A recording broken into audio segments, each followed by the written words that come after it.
in any case, I like the elements of this, but I'm not sure what I want to do with it. Am I going to pick up this very pale sea green? Does this work in terms of color?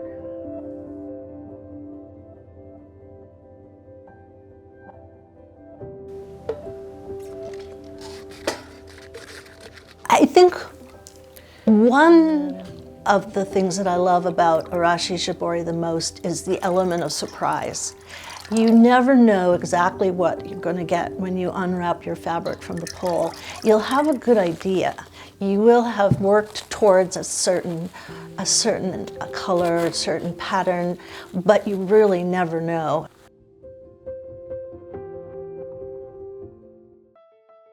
So I'm very fortunate to have traveled when I was younger, and it was really seeing textiles in the environment that made me gravitate to learning more, studying, and eventually developing a career in textiles. But you have to remember that the 60s and 70s social milieu and the counterculture and the younger people really changed the notion, the value, sense of value. And this was the epicenter of all that. And the fiber art is one of those amazing components of the cultural change. I didn't know anything about shibori when I was in Japan. It was only when I came back and wanted to study textiles and do a little catch-up, I saw a class at Fiberworks called Shibori, taught by Yoshiko Wada and Donna Larson. So Fiberworks, Donna Larson, and she's a great artist. And she and I were very close, and she was kind of a Japonophile. She loves Japan. She read some Tanizaki and Mishima and so forth. But she never seen this kind of tradition in Japan. So she started asking, how do you do this? How do you do that? Then I didn't know, so I had to look and read, because I guessed, but I never really did it. So we were reading the description in the book and then trying to replicate it. And she got so excited that she said, we have to teach this. Everyone's going to love it. So we proposed a workshop. That was 1975, and we had like 15 students, all full, and one of them was Annalisa Hedstrom. So when I took the class from Yoshiko Wada at Fiberworks, she was just starting her research into shibori. It was like sleuthing. She would bring a Xerox copy of a picture from a book, and we would all look at this Xerox copy. And because we met 6 times, once a week, we would go home and have time to try to reconstruct these samples. So with arashi, everyone was just intrigued, wrapping fabric around a pole. So we all went home and got a wine bottle and started to experiment. And of course, that didn't last long. So when I teach a class, I always ask my students, how many ways are there to wrap fabric around a pole? And how many ways to push it into a texture that can be dyed? And then, of course, how many ways to dye it or to add the color? So, I could have spent the rest of my career just experimenting. This time, when I push up, I'm going to add a twist. And immediately, you can see the difference in the texture. Arashi means storm, and there's certainly a connection to the patterns and the allusions, sort of the metaphors for water, rain, sleet, and so on. I had been taking textiles for several months at San Francisco State, but I had never heard of this technique called arashi shibori. So I was really excited to learn from my professor, Candace, that someone like Annalisa would come to our classroom and share her technique with us. So these were all dyed on broom handles and mop handles, then hand stitched, just tiny little pieces. The art to wear movement was at its peak in San Francisco, and I feel very fortunate to have studied at that time. It was just like a natural evolution to have my work go into wearable art, because that's what everybody was doing those days. And I thought, why not? So I could work with different parts of the garment individually and do my shibori. I could applique right on those small pieces, and then they could be combined into a coat. And that was my favorite form. It was supported by galleries and shows and exhibitions all across the country and internationally too. And the artists were largely, most of them, right here in the Bay Area. I was surrounded by inspiration. People like Janet Lipkin and Jean Casacedo and Yoshiko Wada. And of course, Annalisa. I joined that movement because there were shows, there were galleries, there were boutiques, there were fashion shows, designer sales. It really gave me an opportunity to earn an income, which, you know, that stimulated me to make more experiments. And how can I use this? And how does it work on the body?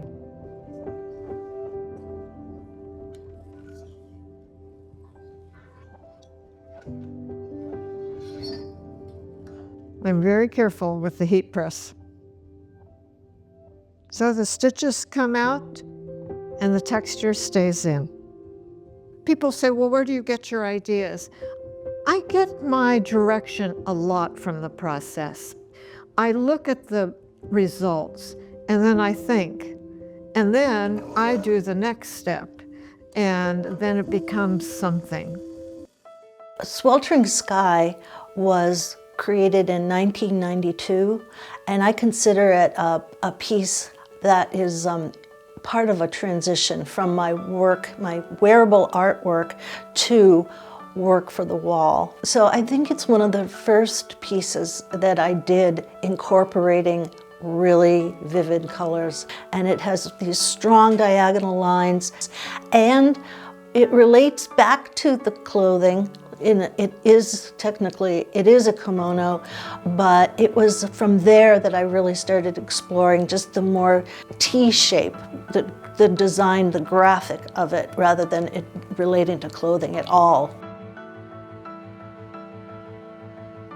Color has always been of the utmost importance to me, even as a child. I think of the seasons as heralded by color. Spring was a two-story forsythia bush that we had outside our house, and it was the brightest yellow that you can imagine. And then winter was the stark, dark branches.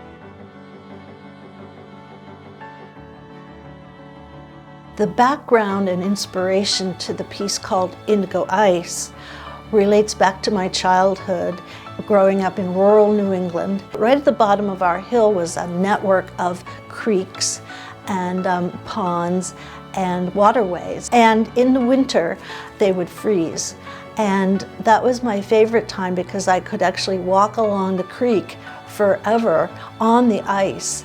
And what happened was, because it was really very shallow, the leaves, the fall color of the leaves would fall into the creeks, and then they would freeze in place, and they looked like fossilized leaves. And but the quality of the water was this deep, deep indigo blue. All the fabric for this piece, La Briere, was black, and it was it's a tie silk, which has a wonderful papery quality, and it's easy to manipulate.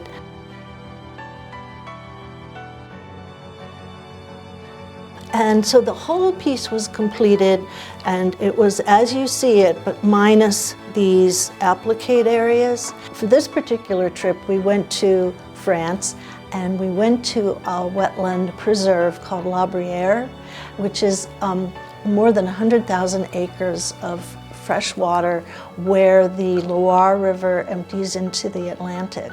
You can only get into it in a boat, and it's in with reeds and grasses. It creates its own weather in the middle of this, so it has spontaneous fogs. And so I was just absolutely mesmerized. That actually worked really nicely because the hand stitching creates this little ripple effect, which is very much like what the actual reeds and grasses look like. So that's where they go. And I think that added a great deal to the composition. Sometimes when people ask me what I do, I think I should say I'm a collage artist because I love piecing so much, whether it's for the body or for the wall. Does this work? You know, do I want inner?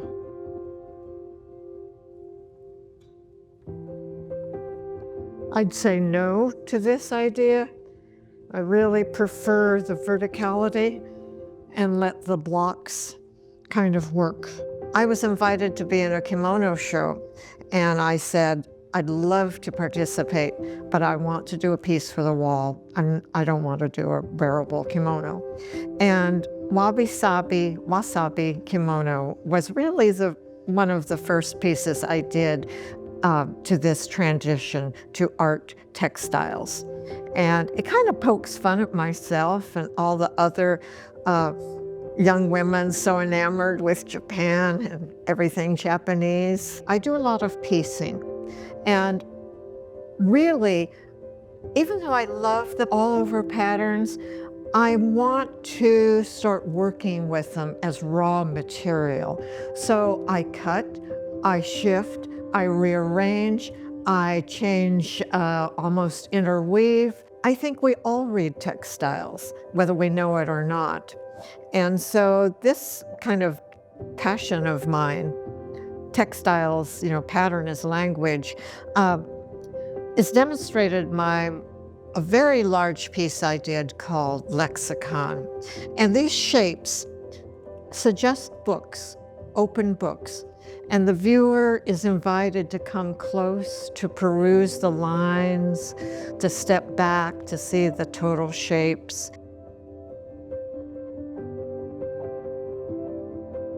I'm not directly inspired by traditional quilts, but sometimes I stumble on something. And one day I was working in the studio, and I often work with modular pieces, like a dozen or 2 dozen squares or rectangles, knowing that I will work with them in a composition later. I was doing some folding of these squares and then doing a dye process, actually color removing. And when I took them out, I went, oh my God, here's the bow tie shape in this square, which is a very traditional pattern that actually I love. But depending on how the pieces are put together, you have entirely different experiences and patterns developing. But you see, they're always creating. And Annalisa Hedstrom, whenever she finds something new, even digital printing, she got involved. She just pushed it in a totally different way. I had this wonderful invitation to go to the University of Nebraska for a short residency to work with their digital printers on textiles. My basic idea was, let's scan something small, and blow it up on Photoshop, change the colors, rearrange them, and it was great fun. It resulted in kind of a back and forth because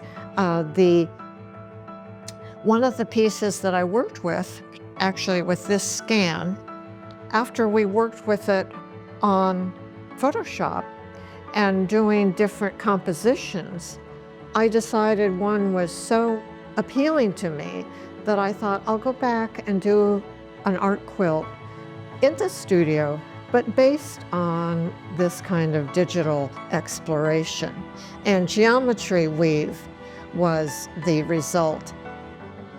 What happens first is I see something that inspires me, often in the landscape, and then I will go to the dye pot and I will try to capture that essence on the fabric. And eventually whatever has inspired me seems to work its way into the fabric. Wildfires have become a real issue here in Northern California, and I have found myself doing multiple pieces with wildfire in the back of my mind.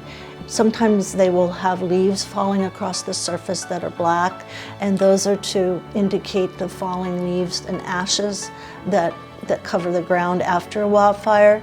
But it's also the reds from photographic images of the fires. I've really fallen in love working with wool, and that is something I had not worked with at all earlier in my career. You know, it talked back to me, as your substrates will, and I won't do this and I can't do that, but look at this. And I discovered how beautifully it can work. I was working with just black and white, and I wanted to make totems. But I turned the piece, which was vertical, I turned it, and it was now landscape, and it looked like a landscape. And I thought, I'm gonna run with this. And that's how I kind of call it climate chaos. And it's in response to our daily exposure to what's going wrong in our world. And with the ocean, the air, the rivers, our food, everything. And something that I feel very strongly, really a kind of grief. And all I can do is comment on it in my work. So this is thaw, as in permafrost, flood, and burn. Where I live in the Santa Cruz Mountains, we were evacuated for the CZU fire. We could see Butano Ridge in the background with this kind of glow. I think every one of us will be closer to these disasters at one time or another, but it's the most political work I've ever made. You know, I argue that beauty is political, actually, but this is something that I think artists are confronting. Since the late 70s and early 80s, arashi shibori has been my primary focus of my artwork. But I also like to experiment with other materials and other processes that kind of fit into the corners of my work. When I've been working recently, I've been getting really interested in embroidery and stitching and handwork, and on smaller canvases. A call for entry came through the Studio Art Quilt Associates called Land Art, and it was to take your artwork and put it outside, whether it's on your balcony or in your backyard, or in my case, I thought, wouldn't it be fun to take my work to the coast? Yeah, I had made these before I went to Louisiana, and I'd used them in freshwater ponds before. I like ponds where the trees are growing up out of the water, so I installed them within the roots of the cypress, so they went into the ground, but in gradations of color in and around, almost like following a path between the roots and the branches. What I want when people look at my work is to find themselves in the work, to have the work trigger a memory of their childhood or their travels. Within the process, it's really a personal journey. I have to work with my hands and I have to create color. It's like I don't have a choice.